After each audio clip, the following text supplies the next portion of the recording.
Graphic Audio presents Marvel's Spider-Man Forever Young by Stefan Petruka. Copyright Marvel. Narrated by Richard Rowan. With performances by Chris Stinson, Steve Winall, Andy Brownstein, Ken Jackson, Michael John Casey, Gwen Grassdorf, Chris Davenport, Jessica Lauren Ball, Alexander Strain, Matthew Schley, Matthew Bassett, James J. Johnson, Lily Beacon, Paul Reisman, Scott McCormick, Kenyatta Rogers, Todd Schofield, Rose Elizabeth Supan, Mort Shelby, Chris Genebach, Mary C. Davis, Terrence Aselford, Joe Mallon, Eric Messner, Scott Graham, Tim Pabone, Sasha Olinik, Evan Casey, Faith Potts, Bradley Smith, Nanette Savard, Jonathan Church, Alyssa Wilmoth, Christopher Graybill, and Colleen Delaney.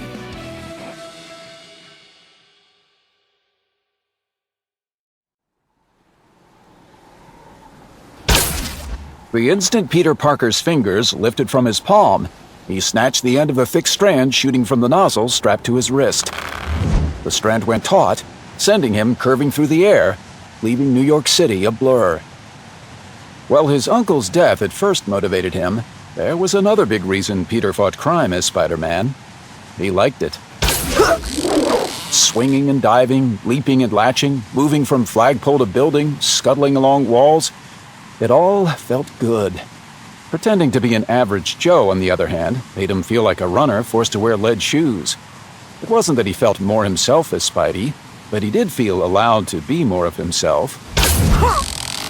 Tonight, though, his money troubles weighed so heavily that he couldn't even let go enough to enjoy the wild roller coaster whirl.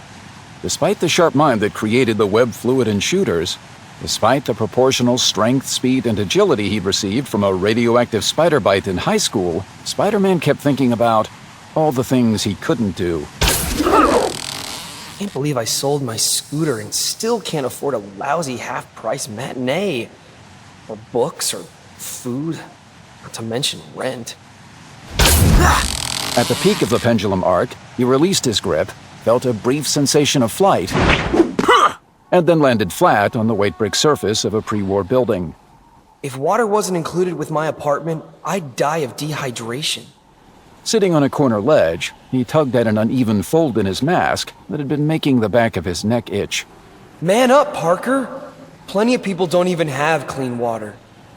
He scanned the buildings, the streets and sidewalks glowing from the lampposts, but there was nothing. He could usually count on a villain's pompous, "I will destroy you," or a gasping mugger's, "Oh nuts, it's Spider-Man," to focus his chatty mind. In the quiet, he had no one but himself to answer. So, now what? Hope for a crime so I can snap some pics for the Bugle? Well, yeah, kinda. He listened carefully, in case the city din hid a cry for help. But even the traffic flowed free and easy. A recon of the area revealed nothing more than a few illegally parked cars. Otherwise, as far as he could tell, New York City was crime-free for the first time ever. Eventually, the late shows ended, and the sidewalks filled with friends and couples. Time to head home before Harry gets back from his date with MJ. Don't want my roommate and his girlfriend seeing me climbing in through our apartment window. Picking the shortest path, he swung past the hulking warehouses of the garment district. As he passed a particularly old one, a small tingle ran from his fingertips and toes, up along his limbs, meeting at the small of his back. The spider sense that warned of impending danger was usually more of a 5-bell alarm, sometimes making him leap even before he knew what he was dodging. This was more like goosebumps from a cool breeze, a shadow of unease. I'm so overeager. I'm jumping at nothing. Parker, when will you ever grow up?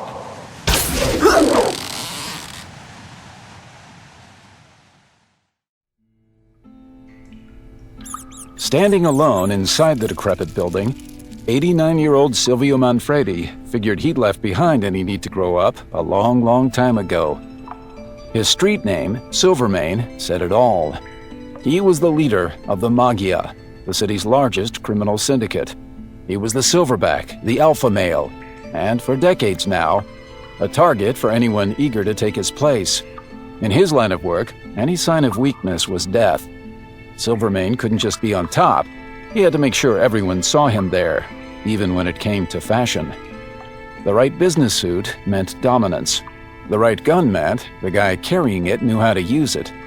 That was why, though he missed his old Homburg hat, dark gray striped suit, and two-tone shoes, he now wore the latest Brioni.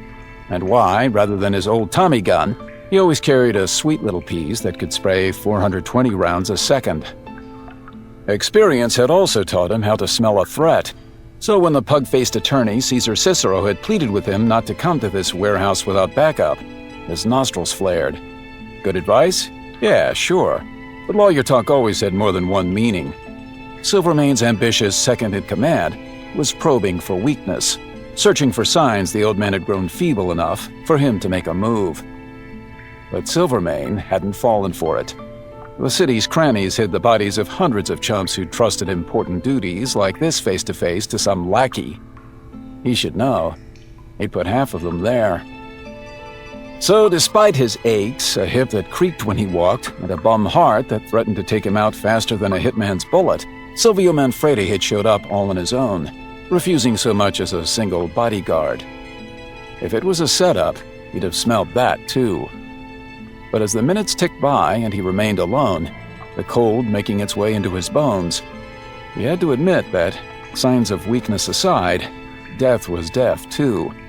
Sooner or later, there'd be a point where trusting his aging instincts might not be such a good idea.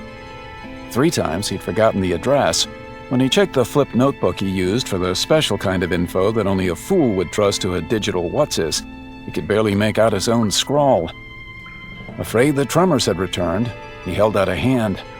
It was steady enough, but the fingers, once able to crack bones, looked so wrinkled they reminded him of his grandmother. Thinking of that sadistic witch sickened him. If one of his men were here, he'd have beaten him just to shake the memory. When his sainted mother had died, shielding him from a Sicilian mobster with a vendetta, Silvio was sent to stay with his only living relative. That crone had never been young. She was already as calcified as a tombstone when they met, and she spat her first words to him. Se non fossi per te, mia figlia sarebbe ancora vivo. If not for you, my daughter would still be alive. Too arthritic to make a fist, she'd beaten him with a wooden spoon. But at night, when she thought he wasn't listening, she'd sing herself a lullaby, the tune half remembered from the harsh countryside of her birth, where only the quick and strong survived, and survival was cherished above all. The words went, "They tell us that we're born to die, but there's no sense in that, say I. Those of us who know the truth will drink the nectar of youth."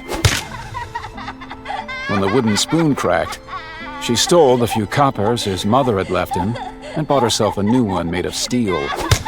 After a year of daily beatings, that one bent too, and his grandmother shook it at him. Anche sarai la mia morte! You'll be the death of me, too. When she finally did die from a massive coronary, he hoped it was true. Silvermane was trying to recall the second verse. A hooded figure stood behind him. He must have entered while Silvermane was lost in his stupid reverie, a mistake he could not allow himself again. The newcomer was already too close for comfort. You're late. The figure gave him a not quite disrespectful shrug that rippled through his bright green and yellow cloak. The costume was probably meant to distract from a face only partly concealed by the oversized hood. Word on the street was that you'd bring company. I had to be sure you were alone. You thought I'd break my word? From what I know of your history, part of the reason you've survived this long is because you only keep that word when it's in your best interest. I'm glad you understand that this time it is. Silvermane gave him a slight smile and stepped a little closer. Your info on the Kingpin's delivery schedule was golden.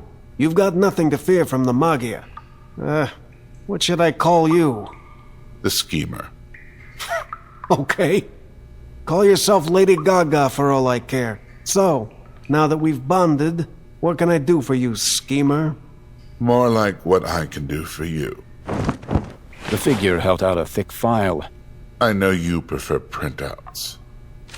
The small print was difficult to read, but what Manfredi saw in the headings made him feel young again. This is Fisk's entire distribution network. I could take him down for keeps if I play it right. What's the Kingpin to you? He kill your sweetheart or something? That's my business. Sure it is, sure. It's just that I don't like secrets. Experience had also taught him not to trust anyone unless he knew their weaknesses. So, feigning an old man's dizziness, he stumbled forward, planning to yank away the schemer's hood. His fingers clawed air. The schemer had already moved out of the way. Silvermane tensed, expecting a counterattack. But the schemer, having quickly established a comfortable distance, waited for Silvermane to make the next move. That was foolish. Silvermane's finger twitched on the trigger of the piece in his pocket. Half of him wanted to whack the schemer here and now, but the other half wanted to keep his pipeline to the Kingpin. What was the smart move? The indecision brought a sick, terrified dread. Out of nowhere, it felt as if an invisible elephant had sat on his ribcage. It wasn't until the agony made the Magia leader pound at his own upper left arm that the schemer came closer, convinced the heart attack was real. Do you need help? A doctor? Enraged by the pity in his voice, Silvermane turned his tearing eyes to look up at the shadows within the hood. Back off! What's it to you if I live or die? Nothing. I only want to be sure the information is used. If not by you, then by your successor. Successor? There won't be any successor! I'll use it! Now go on! Get out! Get out!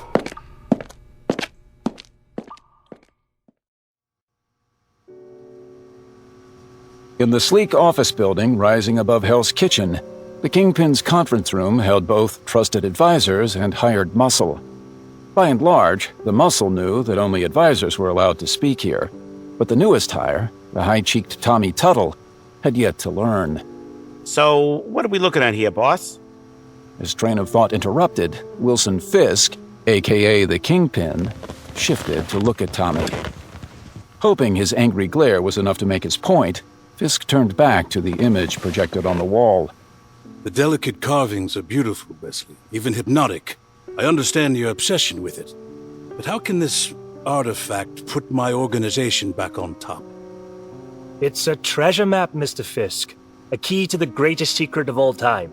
Throughout the ages, men have died for it, but beyond some wild speculation, no one knows for certain what that secret is, since no one's been able to decipher it. The answer was obviously incomplete. No doubt the bespectacled man expected his employer to figure out the rest. It was one of the things Wilson liked about Wesley. And you believe you can? Not on my own, but I've researched a number of candidates and weeded it down to one. He should be easy to procure. Where is it now? The National Science Foundation has been sending it to different universities, hoping one will be able to crack the code.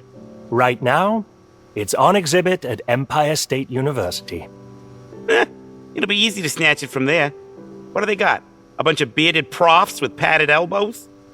Despite the second offense, Fisk kept his eyes on the tablet. The man's sad efforts to nickname himself Tommy the Talker had not helped, but something about the boy reminded Fisk's wife of their son, so he again tried to overlook the interruption. Thankfully, Wesley stepped in. Actually, sir, the college hired an outside security firm to guard it. Tech Vault. On the surface, they look legit, but they're owned by the Magia. They do a fine job for their clients 90% of the time, despite giving their owners a heads up when items of singular value are being transported in the city. Go on. From what I can tell, the consigliere, Caesar Cicero, figures the tablet's too famous to have any black market value. I doubt he's even mentioned it to Silvermane. But the Magia has no idea how to translate it, and we do. Wesley, you've outdone yourself. I've been looking for a chance to make them look foolish. Snatching this from under their noses will send the perfect message. And if this legend turns out to be true, the world's greatest secret, whatever it is, will be an added bonus. Thank you, sir. Now we only have to make arrangements for the... All eyes turned to the door.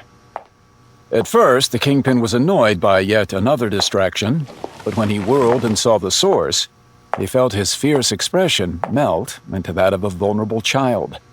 The presence of the tall, slender woman, the perfect black of her hair broken by a shock of equally perfect white down the center, was a completely appropriate reason for his employees to fall silent.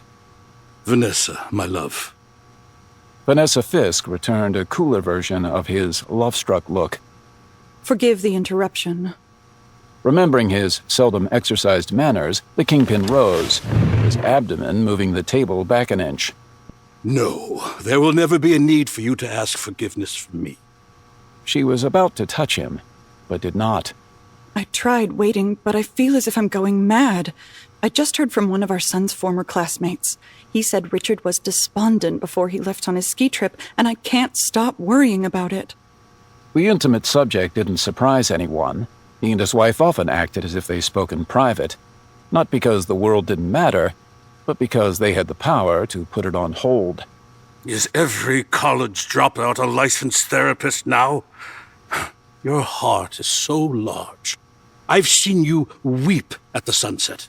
Richard's enjoying his leisure, that's all. Taking time to think about the things that task all young men before they begin their adult lives.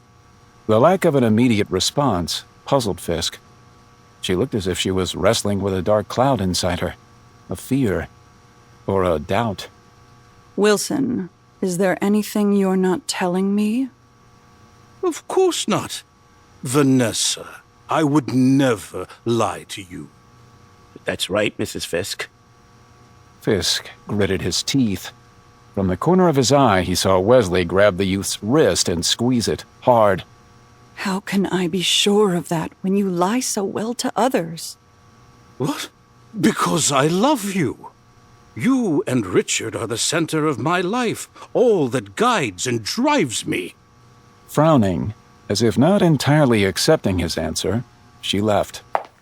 The way her gown flowed around her twirling form made him ache. As a girl, she'd been subject to depression. Now her somber mood made her seem like a gray ghost who, after a brief visit among the living, must now retreat beyond the veil. He could lay the world at her feet, but he couldn't protect her from the depths of her own feelings. Jeez. She's like the only thing in the world the Kingpin's afraid of. Spinning like a vast globe on its axis, Fisk locked his eyes on the youth. I'll show you fear. He effortlessly flipped the conference table aside.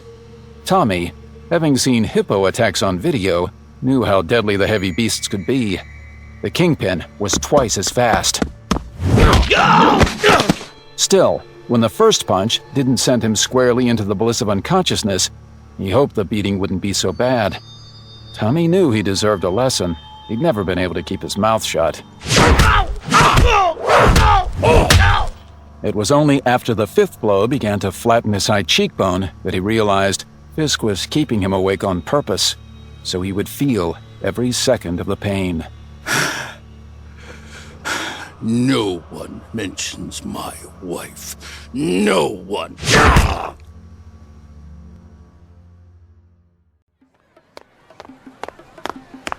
Already late for the day's most important appointment, Peter rushed across the plaza at the center of Empire State University.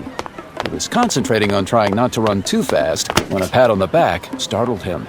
You're Peter Parker, right? The face that greeted him was friendly, but unfamiliar. Sure, if you're not a bill collector. Randy Robertson. Robbie Robertson's my dad. Peter tried to remember whether the Daily Bugle city editor had mentioned his son was attending ESU. Right! Dad said one of his freelance photographers was a VIP here. VIP? I can't even get arrested. It's great to meet you, but... The "I'm late" part stuck in his throat. Randy looked as new to the campus as his sneakers. Another minute wouldn't matter. How's it going? Need help finding anything? Coffee house, bathroom? Can't have one without the other, right? I'm good. Just wanted to put a face to the name. You're here for the protest too, right? He tilted his head toward a large group preparing picket signs no more than a few yards away. Wow. How'd I miss that? There must be 100 people. Activist Josh Kittling, the real VIP, stood at the center of the crowd, zeroing in on Peter. Parker, pick up a Sharpie. If you're not with us, you're against us. Peter felt like half the crowd stopped to stare at him.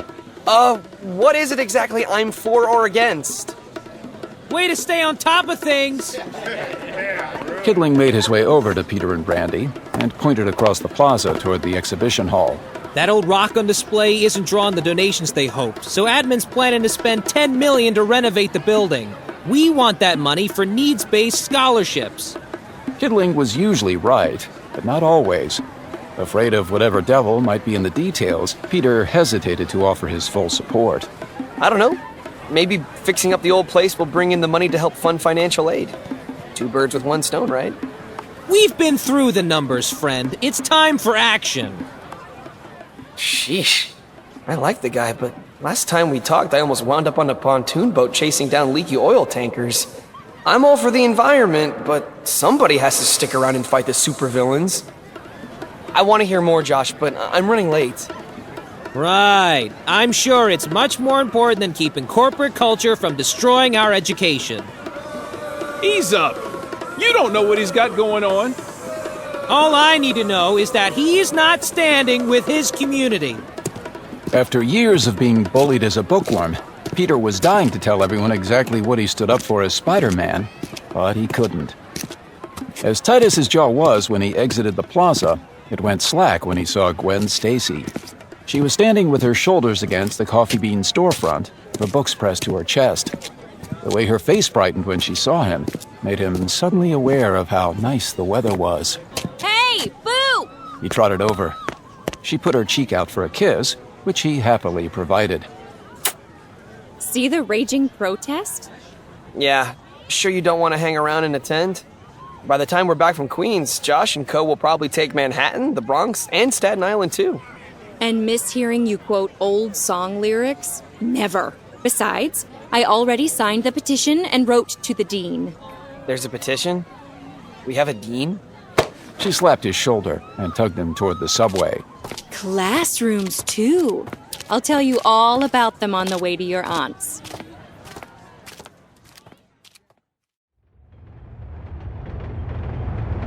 The rush of the rattling train was too loud for talk, so Peter contented himself with looking at Gwen. Even without the platinum blonde hair, doe eyes, and winsome figure, he'd be hopelessly in love. Being a police captain's daughter had given her a strong moral sense, and an even stronger backbone when it came to standing up for what she believed. The only question about Gwen that ever worried him was, what on earth was she doing with someone like him? Of course, theirs wasn't the usual boy-girl dance. More like boy-girl secret identity, with supervillains cutting in on every step. The Meteor, the Rhino, the Molten Man, the Vulture, the Green Goblin, the Shocker, the Lizard, the this, the that. Sooner or later, he'd be facing some crook calling himself the. Back when he'd slouched into his first ESU class, distracted by Spidey business, everyone thought he was a snob. But the girl now cuddling with him had ignored Flash Thompson's advances and approached Pete first. Why? Maybe she'd also inherited a nose for mysteries. Still, whenever he mysteriously ran from an emergency, she dismissed him as a coward, along with everyone else. 42nd Street Bryant Park Station. This is an F train. I'm glad to be with you. What'd you say? I said I'm glad to be with you. He pulled her closer. Yeah, I heard you the first time. I just wanted you to say it again.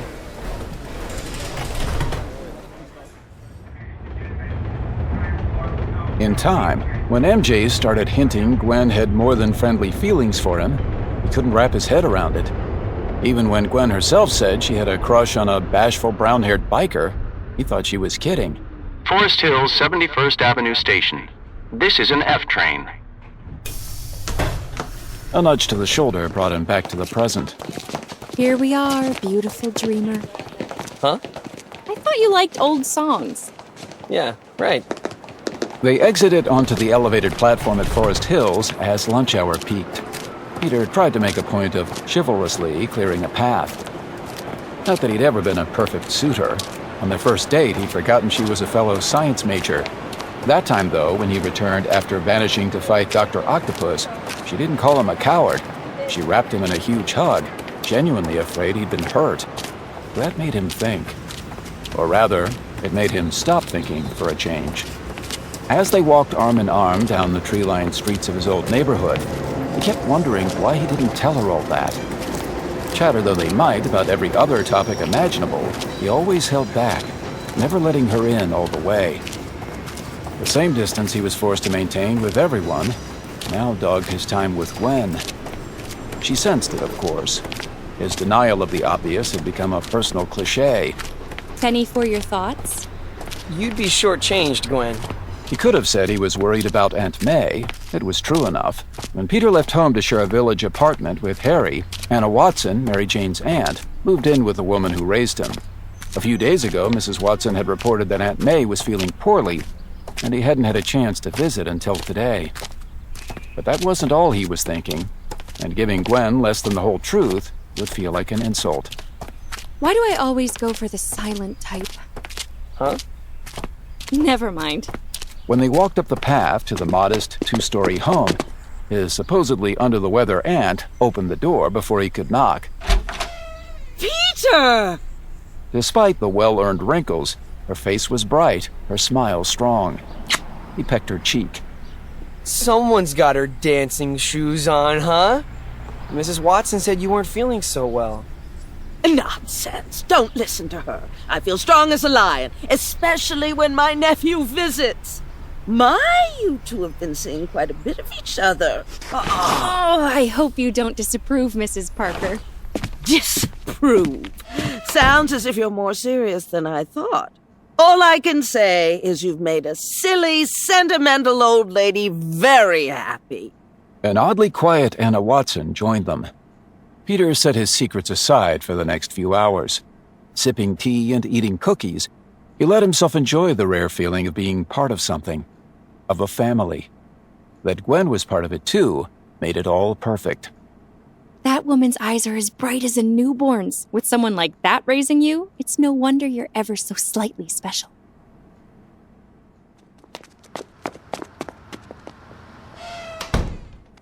Oh!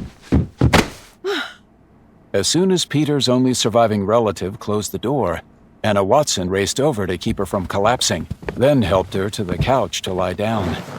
When she finished settling her friend comfortably, Anna scowled. May Parker, why didn't you tell him about your test results? You can't protect him forever. He's an adult. He has a right to know. I know, Anna, I know.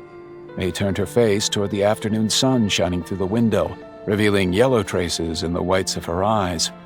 But Peter's always been so troubled ever since he was a child, and he looked so happy with his girlfriend. I couldn't bring myself to spoil it.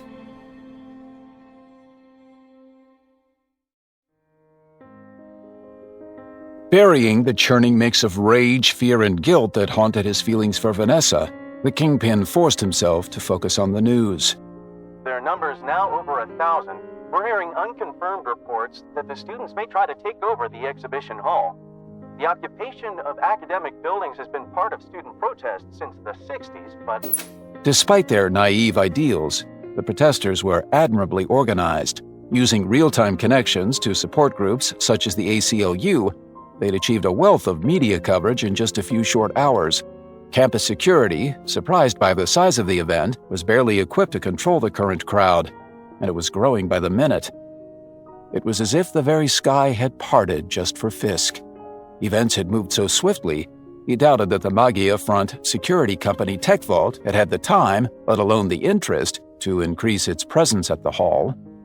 After all, these children, despite their numbers, posed no real threat to the status quo, let alone the ancient tablet. But Wilson Fisk did. Using a satin handkerchief to wipe Tommy Tuttle's blood from his knuckles, he turned to Wesley. It's almost too perfect. The time has come to strike. Gather the best we have and prepare my car. Sir, you're not planning to go yourself. Of course I am. You know how Manfredi thinks. He should have retired decades ago, but he still acts personally. If the point is to impress the Magia, I have to be there myself.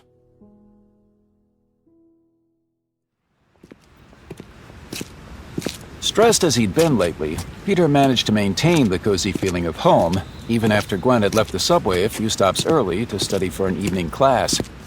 He didn't even mind thinking about money, or the protesters. May as well drop by the exhibition hall. I can grab some shots of that tablet for the bugle. Maybe even try for a better conversation with Kitling. He had exited the subway in Greenwich Village. The feel of Gwen nestled in his arm lingered, like a sweater that had been warmed by a fireplace on one side. It was only when he turned the corner and saw the crowd that he felt the chill in the air. The SU's grassy open plaza was standing room only. Forced to the fringes, campus police were struggling to keep people from spilling into the street and blocking traffic. Satellite vans from the major news outlets lined a cordoned-off media area. NYPD crowd control units were just beginning to arrive, but Peter didn't see how they could hope to contain things. He loved the Big Apple, but just looking at the tightly packed throng made him claustrophobic.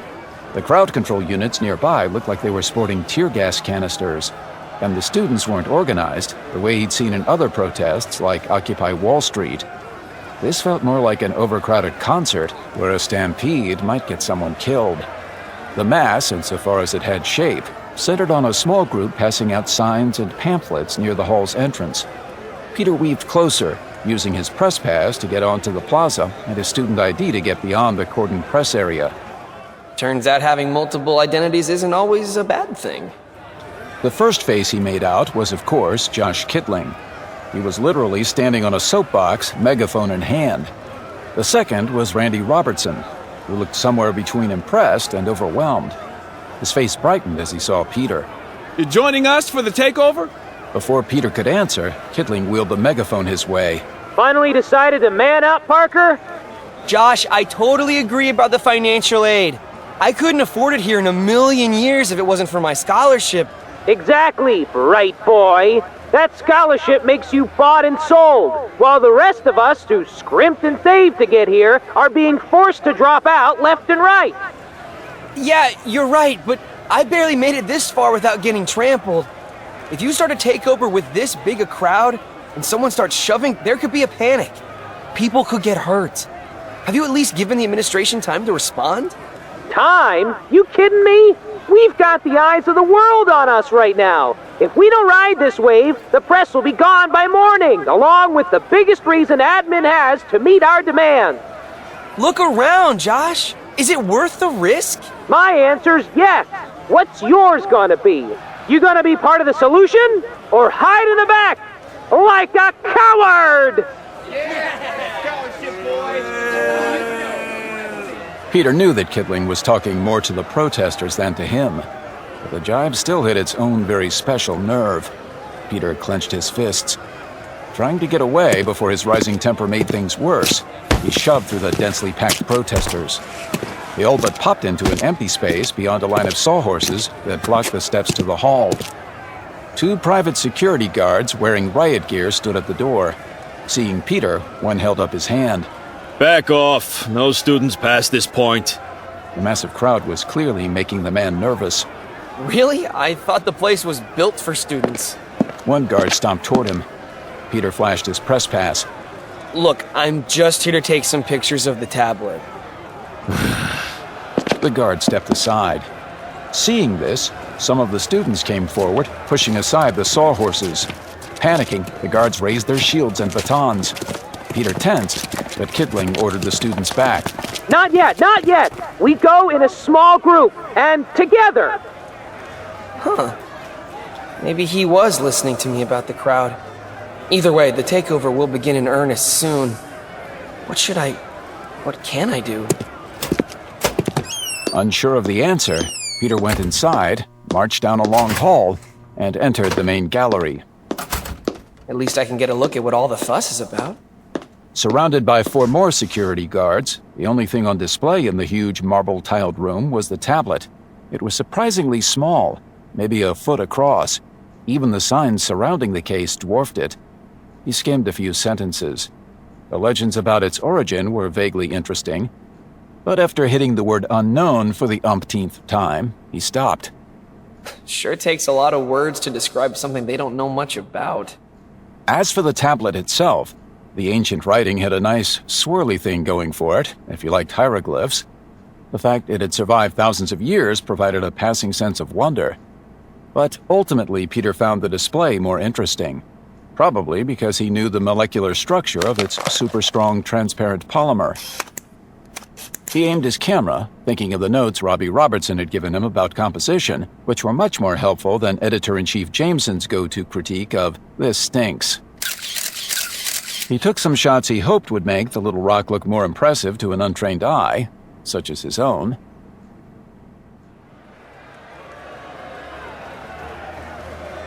Outside, Kittling and his small group of coordinators struggled to keep the protesters in check. Feel that power, Randy? It's like we're trying to hold back the tide. We'll go in with just the coordinators, but sooner or later, we're just gonna have to let go and let it all flow. The mix of fear, awe, and glee on Josh's face made Randy even more uneasy. But what about what Peter said? What if people get hurt? Kittling eyed the wildly packed plaza, then the relatively quiet entrance. Listen, if NYPD and campus security start in with the pepper spray and rubber bullets, yeah, people will freak. And yeah, there will be damage. But they can't get to us because of the crowds. Right now, the only thing between us and the hall are a few rent-a-cops in over their heads. Want to make it quick and easy? I've got an idea. Once we go in for the takeover, I'll split off and grab that old hunk of rock. With that as a hostage, they'll have to back off and pay attention. That's not what we're about. Besides, that thing's priceless. What if you damage it? I say it's time to find out what we're about. Coordinators, follow me. We're going in!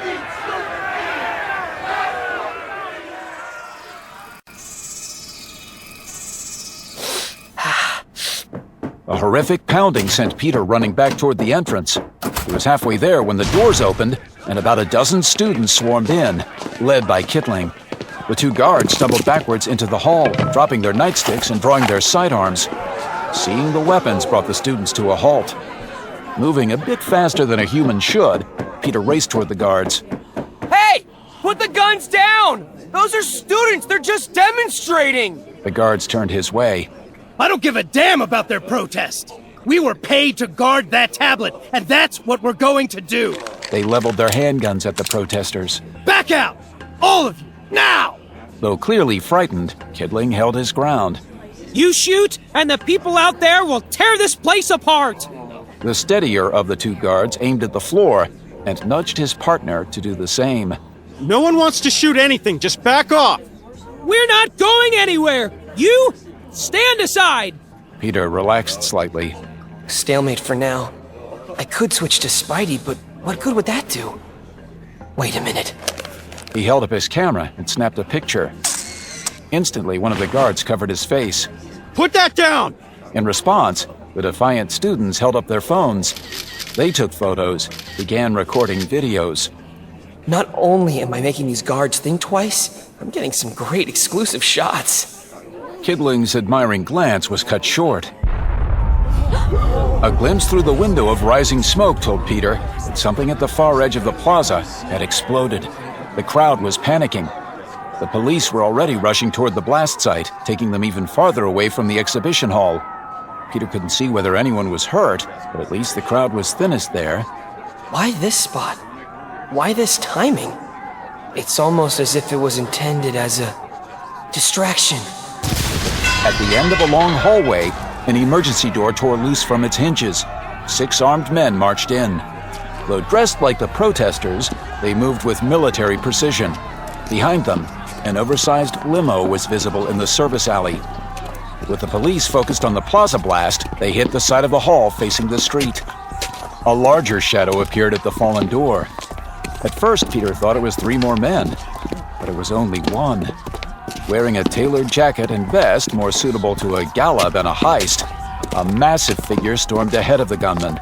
His bald head shone beneath the fluorescence like an oversized bowling ball. He clutched a diamond-topped walking cane in one hand. To the main gallery, quickly! and keep those gas masks at the ready. The Kingpin. I've seen his photos, but he looks even bigger in person. What's he doing here? Before Peter could guess, Wilson Fisk's moose-sized shoulder hit him. To preserve his identity, Peter let himself be tossed aside, then watched as the Kingpin bulldozed a path through the students. Before anyone could tell whether the two security guards were going to attack, the Kingpin's men fired, taking them down. The villains approached the entrance and braced the doors closed with telescoping bars that fit neatly through the handles. Now locked inside, the dozen protesters looked to their leader, Kittling. He in turn stared numbly at the bodies of the security guards. You can't just... Fisk gripped the youth's shirt and wrenched him into the air. In a flash, two of the protesters rushed up, linebackers from the look of them, and angry Randy Robertson was right behind them. Randy, stop! Peter tried to grab him, but before they even got close, the gunmen formed a tight line between the Kingpin, Kittling, and the students. Randy and the others stopped in their tracks. Wilson Fisk's thick lips curled. He grabbed Kittling's phone, crushed it, and then twisted his albino bull of a skull toward the trembling group. Letting go of Kittling, he turned toward the cowering students. Stay out of our way, and you'll have an exciting story to tell your friends. But if any of you take the additional step of identifying me to the police, I'll find you. You don't have to lie. Just tell them you're here all frightened and confused. That always makes it hard to remember details. All eyes on the Kingpin, Peter stepped back. Once he was behind the students and blocked from the mobster's view, he ducked into an adjacent hall. I may not be much with politics, but these jokers are definitely my speed. He looked for a quick place to change, but found only a locked supply closet. With a twinge of guilt, he broke the knob and wedged his way into the cramped space. He scrambled to remove his civvies, revealing the blue and red webbed suit beneath. Mask in place, he bounced out, scuttling along the tiled walls. By the time he reached the lobby's high ceiling, only the students remained. The Kingpin must be after the tablet. Kittling, dazed and sprawled on the floor, pointed up at him. First the Kingpin, now Spider-Man. It's like some crazy super conspiracy is trying to bump our protest out of the news. Spider-Man fired a web and swung across the open space. Stay out of this, all of you! It's not about the protest! If you want to be useful, go warn the police the gunmen are trying to steal the tablet! He landed on the ceiling of the wide hall leading to the main gallery. At his back, he heard Randy speaking to Kittling. I feel like a coward. I should have tried to stop them. Kittling's response impressed the wall crawler. Forget it, man. The only way to stop a bullet is with your body. Let's pry those bars off and get these front doors open. Relieved to hear it, Spider-Man paused outside the main gallery. Before starting any fights, he wanted to give the students time to flee the building and set up his automatic camera. Within, the Kingpin and his men also seemed to be taking their time. Half hidden behind the tall signage, they were donning gas masks as the four remaining security guards braced for an attack. That can't be good. Still unseen, Spider-Man crawled along the ceiling, but before he could reach the crooks, the Kingpin hurled a handful of pellets toward the tablet.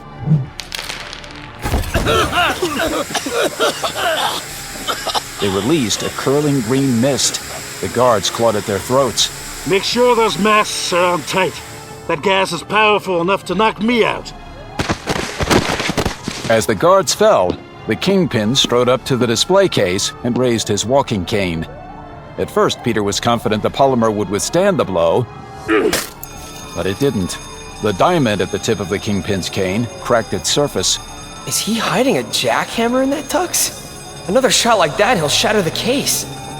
The alarm should have drawn every guard on campus, but with the mess outside, who's left to respond? He planned this perfectly, except for one thing. Spider-Man dropped from the ceiling. Excuse me, but you've got something on your chin. It worked well enough. The startled Kingpin turned just in time for Spider-Man's blow to connect with the hard bone of his jaw. My fist! Thrown off balance, Fisk took several staggering steps away from the case. Thinking the crime boss was as good as out, Spider-Man shot out several webs, tripping up two of the Kingpin's men. Turning back to their portly leader, Spider-Man was surprised and a little frightened to find him still standing. That was the part where you were supposed to fall down. Spider-Man. Perhaps you've heard that no one ever gets ahead by doing as expected. By the time Fisk finished the sentence, Spider-Man had a third goon down. When the Kingpin lunged, Spider-Man swung one of the inert gangsters by the shoulders, striking Fisk's chest with the man's heels. The maneuver barely delayed the Kingpin, but the follow-through sent the unconscious lackey hurtling into the remaining gunman.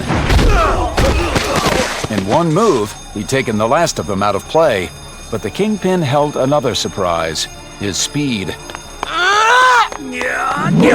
When Spider-Man came at him, Fisk likewise threw his considerable mass into the air. In an instant, he wrapped his arms around the wall crawler's waist and landed square on his feet. Unharmed, but disoriented, Spider-Man twisted for leverage. Many of my foes mistake my muscle for fat. Really? Do they also mistake your head for a baby's butt? Because, you know, from here, there is a strong resemblance. Angering me won't help you. Fisk drew his anaconda arms tighter around Spider-Man's waist until he was able to clasp his own wrist. I've read of your fabled spider strength, but the man doesn't live who can endure my grasp. Peter pushed down against the elephantine forearms, but the Kingpin's grip remained locked. Any more force and he might break Fisk's bones. Fabled, huh? You'll make me blush. Good. That'll be the first sign of your impending death. The air forced from his lungs, the only comeback Spider-Man managed, was certain that he could take the Kingpin by surprise if only he could catch his breath. Peter went limp. Besides, Jonah always pays more for the picks where it looks like I'm losing. But rather than simply let go, the Kingpin lifted his foe overhead and hurled him into the floor's hard marble tiles. Okay, that hurt. But now that I'm free, all I need is a couple of deep breaths. Back off him! Who the heck? Randy? Somebody's got to tackle you. Might as well be me. The teen hurled himself onto the Kingpin's back. Holding on to the prodigious neck, Randy tried to ride the mobster like he would a mechanical bull. Trust me, lad, you are far better off beneath my notice. As if shaking off a fly, Fisk tossed him into the nearest wall. Spider-Man caught his breath, but after a few seconds, he saw Randy's shoulders lift. He's alive, but hurting bad. Have to settle for a half breath then. Spider-Man bolted to his feet, drawing the Kingpin's attention away from the fallen youth. Any of your foes ever mistake your muscle for a punching bag? Like this? With blistering speed, he unleashed a barrage of blows, leaving the larger-than-life crime lord no time to respond. When Randy managed to crawl a few feet away, Spider-Man slammed Fisk into the same cracked wall, not once, but again and again. Each time, he let the big man fall forward just far enough for the next punch to maximize the damage. It's not like you're easy to miss. Spider-Man continued to pummel the Kingpin, beating and battering every inch of his body, but he would not fall. Plaster came down in bigger and bigger chunks. The support beam began to buckle. What? No comebacks? Like how your foes confuse your lack of responses for stupidity? Peter could see the fury in the man's eyes, a deep rage not only at his foe, but at his own helplessness. Peter kept punching until finally, the odd animal graze that had informed Fisk's movements was gone. Phew, he's down. Peter rushed to Randy's prone form. You still with us? I think so. Randy managed to sit halfway up, but the way he favored his shoulder meant it was probably dislocated. Spider-Man took a few seconds to fashion a sling from his webbing. When he glanced back, he was shocked to see the Kingpin up on all fours. Like a rampaging albino hippo, Fisk rammed his head into the damaged wall. The weakened support beam snapped. The wall collapsed, shedding chunks of marble large enough to split a skull. Catching one, the Kingpin used it to finish cracking the display case open. The fracture spread along the wall and into the ceiling, sending more rubble falling. The Kingpin's dazed gunmen staggered out on their own. A well-placed web angled a portion of the falling wall catty-corner so it shielded the unconscious guards. Now Peter only had to get out fast enough to keep both himself and the wounded teen safe. It meant leaving the Kingpin with the tablet, but the choice between saving a life or the artifact, even if it was priceless, wasn't a choice at all. He grabbed Randy under one arm, fired a web, and swung out of the crumbling gallery. They're sure gonna need that renovation money now. He set Randy down in the lobby. He was out cold, but breathing. Afraid the damage might be worse than it looked, Spidey tapped his cheek. Wake up! The party's over! What happened? Did the Kingpin get away? Several boys in blue were pushing open the doors, reinforcements visible behind them. Satisfied the police would see to Randy, Spider-Man took it as his cue to exit. The path to the main gallery was blocked by debris, so he headed down the access hall and out the door the thieves had blasted to get in. The limo and Kingpin were, of course, gone. Spider-Man scrambled to the roof, feeling for the first time his own bruises. Probably from the falling marble, but I doubt getting hurled around by the Kingpin helped.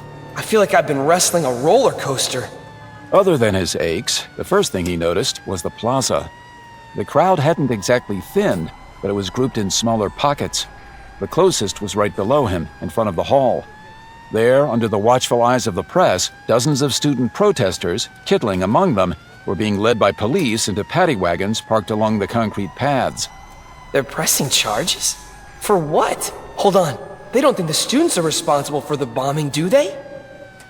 A man in a white shirt and tie had pushed beyond the press cordon to question the police. Even from a distance, Peter recognized Robbie Robertson, no doubt worried about his son. An officer took him to Randy. Despite the sling, the wounded youth was in line for one of the wagons, not for an ambulance.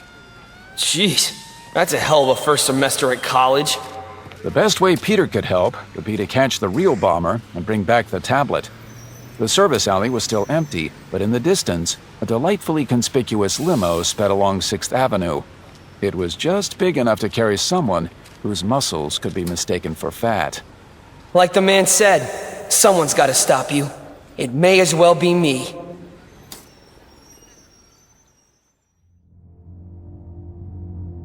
The soundproofed limo silenced the sounds of the city.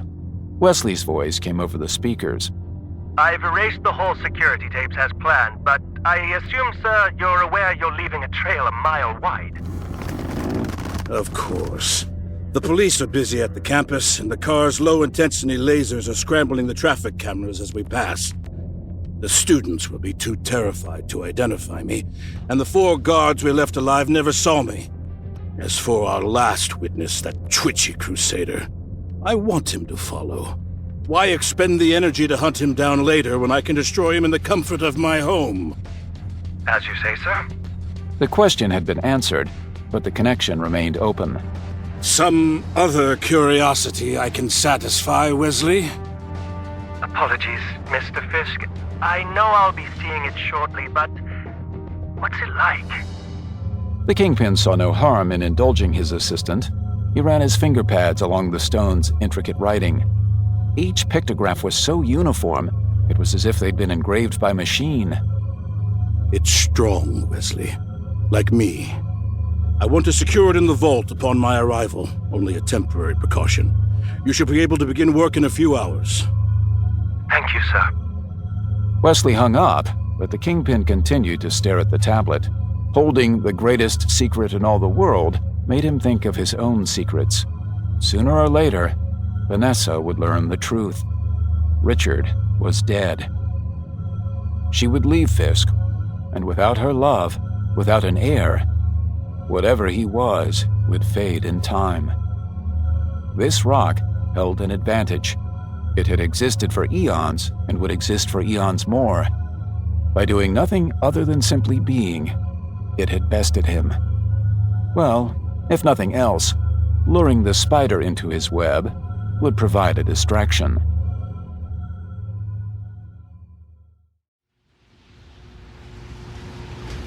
Clinging to the smooth, windowless face of the Hell's Kitchen luxury building, Spider-Man watched the private garage open to admit the limousine. Don't want to say this was easy, but his torso nearly flat against the surface, Peter's hands and feet propelled him upward in that special spidery way. It was second nature to his body, but still freaked him out a bit if he thought about it too much. An egomaniac like the Kingpin wouldn't take anything less than the penthouse, no matter how obvious it made him. And speaking of obvious... Every window on the uppermost floors was dim, save one, right at the top. Steel shutters covered it, but the light escaping along the seams glowed invitingly. Spider-Man didn't need his spider sense to warn there was imminent danger on the other side. All the same, as he drew closer, it tingled nice and loud. Those shutters won't keep me out for more than a few seconds. But if the Kingpin's the cheese, then I'm the rat. Let's see if I can grab a peek before I step into the trap. He leaned upside down over the shutters, peering through the same seam that let the light out. Inside and below, in some sort of huge private gym, was the big man himself. The Kingpin sat in an oversized chair that looked like a cross between a throne and a Barca-lounger. Armed flunkies stood around him in a semicircle, craning their necks up as if the closed shutter was the best TV show ever. The men were tense, uncertain, first aiming their guns up at the window, then lowering them, then snapping the barrels back up a second later. They looked like mutts who'd thought they'd seen a squirrel, realized it was only a leaf, but still wondered whether they should chase it anyway. Just to mess with them, Spider-Man used his web to yank a shingle from the roof above and send it skimming sideways against the wall next to the window. The nervous minions practically jumped out of their skins. Boss? Steady. Show some patience, and I promise you won't be disappointed. Frankly, I'm already disappointed. To think he respects me so little, he tries such a cheap trick. Not that it'll stop me from using his lame ruse against him. A figure flew in, bearing the familiar spider insignia on its back. Look! There he is! You were right, Kingpin! The form writhed and twitched with each bullet impact. Hold your fire! We finally got him. Are you all deaf? The point was to keep him in check while I faced him myself. Smoke still curling from their guns, they approached the body. It dangled limply in the air, not falling. Shoving his minions aside, Fisk finally noticed the web line that kept the body suspended in air. The decoy itself was made of a gooey mesh that drooped from its sleeves and waist. Fisk turned back to the window, while his men kept their eyes on the dummy. What is it? Some sort of mannequin? He must have made it out of his webbing. A few quick shots of webbing yanked several weapons from their hands. As the guns sailed out, a shirtless Spider-Man sailed in. It's cold. Someone leave a window open? As he dropped, he kicked the two nearest thugs. They flew across the room and collapsed into the Kingpin's empty throne. Before landing, Spider-Man drove his fists out to either side, smashing two more in the face. You think you can make a fool out of me? Gonna have to go with yes on that one. Getting his goat is almost too easy. I had no idea someone's face could turn that red. One mob soldier aimed, about to fire. Another rushed forward, hoping to catch the wall crawler off balance. Spider-Man brought down his fists on both and used their heads to propel himself back into the air. Given that cheesy trap, I have to ask, do your foes mistake your brain for fat too? He landed in a crouch and waited for the irate Kingpin to make his move. Not bothering to remove his tailored jacket, Fisk lumbered toward Spider-Man.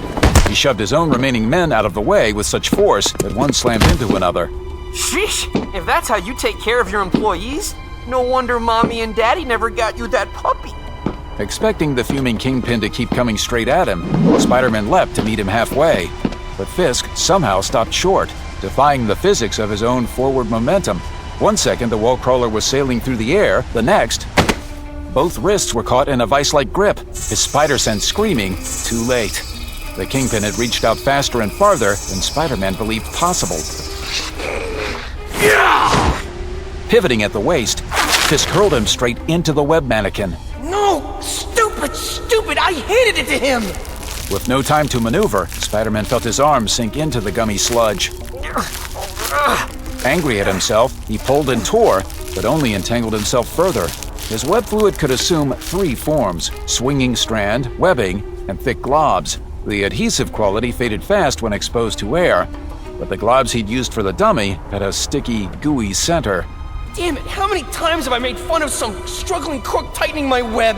Here I am doing the same thing. If I could just relax, I'd get free in seconds.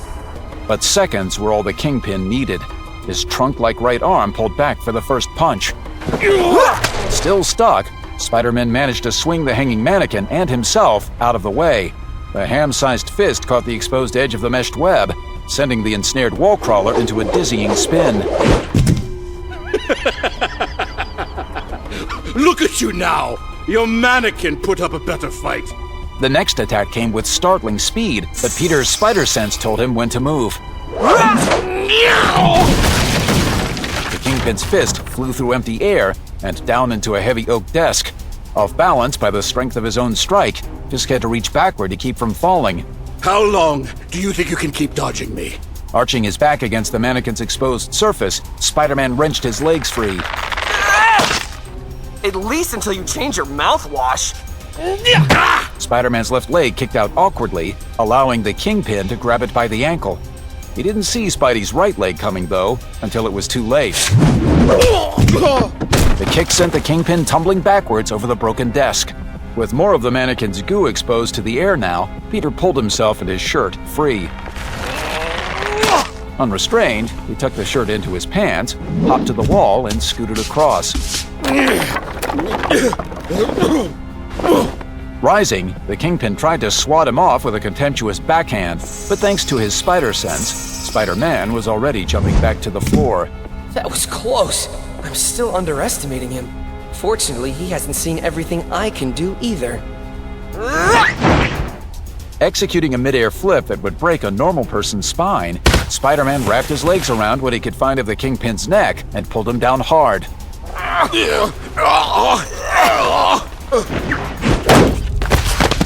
Did that hurt? Sorry, I must have mistaken your fat for muscle. Actually, it didn't hurt at all. His hand wrapped around Spider-Man's wrist. This will, however. Again with the squeezing? If he thinks he can crush my bones, he's... A thumb as thick as a hammerhead found a spot and pressed. Combat isn't just about raw strength, Bug. It's about knowing the right pressure points. Peter tried to use his free hand for a counter-strike, but a searing pain shot from his wrist across his back and shoulders, causing his arm to seize up. The agony collided with his screaming spider sense. Black spots swam before his eyes.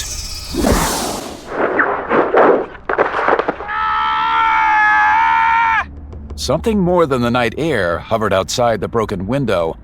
Unnoticed, held aloft by silent rotors, a drone was relaying images of the gloating Kingpin and his helpless foe to a black armored car below. The vehicle resembled an SUV, but longer and lower to the ground. At the wheel, the schemer watched the built-in screen, tapped his chin, and thought a moment. Then he placed a call. Silvermane, are you aware of the theft at the exhibition hall? Of course, it's all over the news. What do you... The Kingpin is currently under attack by Spider-Man. It's left his defenses seriously compromised. Should you notify the police and give them the address I'm sending, I'm sure they'll have no trouble finding him. And the evidence they'll need to charge him for the crime. The schemer went back to watching the fight.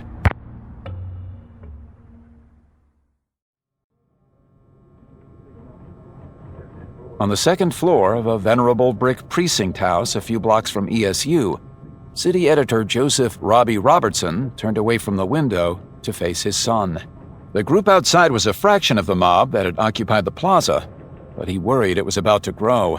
News of the arrested organizer's location had yet to spread. I know how badly you want to help, but how is getting a criminal record gonna do that? A few months ago, Randy had been a high schooler, eager to start college. Now he looked more angry than eager. Robbie admired the passion, recognized and remembered it from his own youth. But as a father, he was more afraid than angry. Randy picked his eyes up and glared. How has working for racists like J. Jonah Jameson helped you? Racist? Is that what you think? The man can be a complete ass, but racism is one of the few flaws you can't pin on him. Do you understand that if I wasn't his city editor and didn't know the people here, you wouldn't be sitting here with me? You'd be locked up with the others. His news editor? Like, he owns you? No. So I'm supposed to be grateful for the privileges some rich white guy bestows on you and let everybody else be damned? That's not what I meant. I'm trying to tell you. Robbie turned back to the window to calm down. Below, there was some sort of argument going on among the students. A flash of platinum blonde hair told him Gwen, Captain Stacy's daughter, was one of the participants.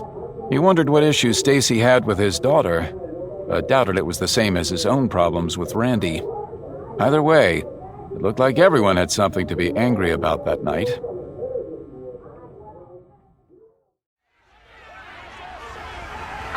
Hoping to see how her father was doing, Gwen Stacy found herself facing off against 20 steaming peers. Backing down would be the easy thing to do, but years of worrying whether her dad would come home safe had taught her that the easy thing was seldom the right thing. When the group's tall, lanky spokesman got all puffed up and in her space, she climbed up a step to respond eye to eye. Look, I understand why you're here, but protesting at the precinct keeps the focus on the theft, not on tuition. It isn't helping. Okay, I get it. You're sticking up for what you believe. That's cool. Gwen thought it was over. Where's your runaway boyfriend, Parker? He hasn't got the guts to take a stand? Gwen walked up to a smug junior in a vaguely fashionable crew neck and raised her finger at his chin. Was that you? You said Peter Parker doesn't have any guts? Unlike the other protesters, he had liquor on his breath. Yeah, I did! He could be half the man he is and still take 10 of you! Gwen stormed up the steps to the door. Officers Fenway and Huntington, who'd known her since she was a child, let her by without question. Peering beyond Sergeant Murphy at the front desk, Gwen spotted her father's snowy white hair. His sharp blue eyes were glued to a printout, but seeming to sense her presence, he looked up and greeted her with a gentle smile. I didn't think you'd be here. Why not? I'm a student at ESU, aren't I? Captain Stacy's smile waned. Of course you're concerned about the protests. I wouldn't expect any less of you. But you're shaking. What's got you so riled up? Some loudmouth outside. Sergeant Murphy aimed a thumb at the door. Fenway says you socked that kid good. One hand, hey, good for you. Other hand, be careful you don't get accused of assault. Did someone get rough with you? Oh, nothing like that. He just said something about Peter. He studied her with the keen eyes that had analyzed 1,000 crime scenes. I can see getting annoyed, but striking someone? Are you worried that whatever he said might be true? Gwen loved her father more than anything, but no one liked having their mind read, especially before you were ready to read it yourself. Her thoughts raced back to all the times Peter had vanished at the first sign of trouble. How once she'd hated him for it. But hadn't that changed? Hadn't her doubts vanished yet? Or do I still think Peter's a coward?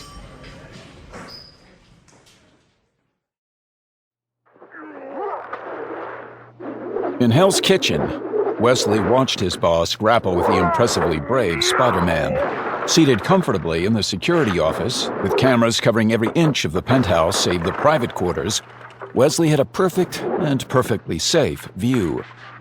He'd been wary of the brash decision to lead such a powerful enemy here. Between the Magia pushback and his strained relations with his wife, the Kingpin was facing some unusual challenges that might cloud his judgment.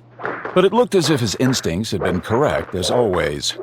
Wesley might have held the wall crawler longer, but when the Kingpin did let go, Spider-Man slipped weakly to the floor, barely able to curl into a fetal ball. The hero was probably stronger pound for pound, but he was young, overeager, and inexperienced. Mr. Fisk had taken full advantage of those facts. As for the unconscious mob soldiers strewn across the gym, replacements were already on the way. Wesley's bigger concern was the crushed desk. If the dealer was to be believed, Al Capone had once owned it. But Wesley was sure he could find a suitable substitute. Perhaps Silvermane's desk would work. As the Kingpin gloated, Wesley indulged in a rare bit of his own reveling. The tablet he'd spent years studying was here. And while its physical attributes might belong to his boss, the task of unlocking its strange script fell to him. Not that he wanted to use its secrets himself. Wielding power struck him as garish, but the thought of cracking the ancient code when so many others had failed, well, that gave him a heady tingle. On screen, Fisk raised the half-broken desk and prepared to bring it down on the helpless Spider-Man. Despite the apparent victory, Wesley decided to heed his own paranoia. That was his job. He checked the other camera feeds, then scanned the police vans for unusual alerts. One came up at once. We have a 1034 on 46th and 9th Avenue, Hell's Kitchen. All available units report. The Kingpin and the stolen tablet are believed to be at the scene. Wesley seized up. That was their address. A 1034 meant an assault in progress. Shots fired. How could the police know? Some sort of breach? An informer? There was no time to figure that out now. The law was on the way. Wesley slammed the intercom button. Sir? The line was dead, perhaps damaged by one of the bullets fired when the wall crawler had first entered. Just as Wesley shot to his feet, things got worse. On the screen, the defeated Spider-Man sprang up into action. The web-slinger's speed reminded Wesley of a jumping spider of the Salticity family. He didn't seem to move from the floor so much as vanish and instantly reappear in midair, his fist driving deep into Mr. Fisk's abdomen. If playing dead's all it takes to surprise you, I get why you thought that window thing might work. Wesley watched, assuming the Kingpin would strike back immediately. But Fisk fell over backwards. Mr. Fisk! Wesley's cry was pointless in more ways than one.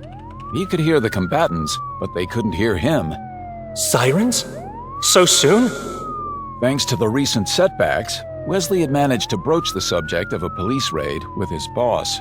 Thinking it would be madness to confront the cops head-on, he'd advised Fisk to let himself be arrested, at least temporarily, and allow the legal team to handle any charges. By the letter of the law, Mr. Fisk was innocent until proven guilty. And unless they found proof, Spider-Man was the criminal here, breaking and entering private property. That might work. Save for one piece of incriminating evidence. A tablet. Pressing his advantage, Spider-Man advanced on the prone Kingpin. No wounded college kids around this time, Baldy. So you've got my full attention. But the mobster's assault on Peter's pressure point had done more damage than he thought. His wrist and right arm were completely numb. He rubbed them to get the blood circulating. A kick from the Kingpin's heavy foot caught him off guard. It was weaker than the earlier blows, but it still pushed him a few yards up and away. Either he's rattled or he's finally getting tired. Spider-Man landed lightly near some thick curtains. The Kingpin rose, lowered his head, and charged. As he came, Peter tore the curtains from the wall and with a bullfighter's flourish, whipped them in the Kingpin's direction. Olé! The cloth twirled around Fisk's legs, tripping him into what seemed a vulnerable sitting position. But Peter's spider sense suddenly sent him leaping away, clinging to a high spot on the wall. He didn't understand why until he noticed that the Kingpin had grabbed a fallen AK-47. Have you ever actually been to a bullfight, insect? I can tell you, it's far more enjoyable when the bull wins. Fisk spun around, but before he could engage the trigger, Spider-Man fired a thick glob into the barrel. The gun didn't explode as it might in a cartoon, but it did split open, and the unexpected backfire slammed the stock into Fisk's gut. He tossed it aside and raised both arms to strike. Spider-Man tensed, ready to leap as soon as there was an opening. But then he noticed something else. KP, is that green smoke coming out of your pocket, or are you just glad to see me? The Kingpin looked down at his sweat-stained jacket. The rifle butt had shattered a gas pellet. Apparently, he was still carrying some in his pocket. Hell! He frantically tried to tear off the jacket. As Spider-Man crawled a bit higher to stay out of the way, the wafting smoke reached the Kingpin's head. I will hold that thought. Once the gas dispersed, Spider-Man hopped down. He was about to wrap the mobster in webbing when the sound of someone approaching caught his attention. He turned and spotted a hallway entrance the curtains had previously concealed. Probably one of Fisk's stooges making a beeline out of here. But when he poked his head into the hall, Peter realized that the exit was in the opposite direction. Or maybe he's after the stolen tablet? Fisk looked down for the count, but Peter had already been wrong about the guy more than once. I need that thing to prove Fisk, not the students, was behind the bombing. What to do? Stay here or go after the tablet?